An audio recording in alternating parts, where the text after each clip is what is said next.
But நீங்கள் இப்படி ஒரு முடிவை எடுக்கும்போது உங்களுடைய சொந்தக்காரங்கள்லாம் அது வேணான்னு சொல்லி நடந்த நிகழ்வு. இல்லை அதுதான் நடக்கும். அது நீங்கள் வேண்டான்னு ஏன்னா நம்ம ஐதீக பிரகாரம் வந்து உடல் ஊனத்தோடு புதைக்கக்கூடாது. அதுக்காகத்தான் முதல்ல இன்னொரு காலத்தில் போஸ்ட்மார்ட்டமே பண்ணக்கூடாதுன்னு இது பண்ணாங்க. அப்புறம் அதையும் மீறி சட்டங்கள் வந்தங்காட்டி அதெல்லாம் நடந்தது. அப்புறம் இப்போ உறுப்பு தானம் விழிப்புணர்வு வந்துட்டு தான் இருக்குது. அது வந்து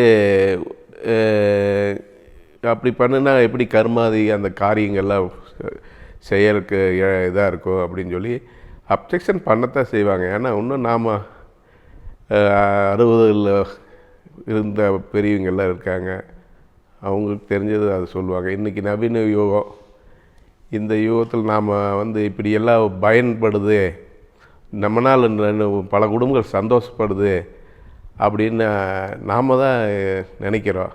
அவங்களுக்கெல்லாம் நம்மளது துக்கமே பெரிய துக்கமாக போயிடுது. இல்லை, எனக்கு அது கொஸ்டின்ஸ் நிறையா இருந்தது. நான் வந்து என்னதான் டாக்டர்கிட்ட உள்ள வந்து முடிவெடுத்து சொல்லிட்டு வந்தாலும் வெளியில் வந்தோடனே சொசைட்டின்னு ஒன்று பார்க்குற போது உற்றார் உறவினர்கள், ஃப்ரெண்ட்ஸ் எல்லாம் கூட கொஞ்சம் ஏற்றுக்கிட்டாங்க. உற்றார் உறவினர்கள் என்னை ரொம்ப கொஸ்டின்ஸ் கேட்டாங்க. ரொம்ப இன்றைக்கும் நினச்சா அது வலிக்கும். ஆர்கனை வந்து நீங்கள் மணி கொடுத்துட்டு உங்களோட உறுப்பு தானத்தை வந்து நீங்கள் வந்து பணத்துக்காக நீ வந்து உன்னோட பையனோட உடல் உறுப்பெல்லாம் கொடுத்துட்டு காசு வாங்கிட்டீங்களா?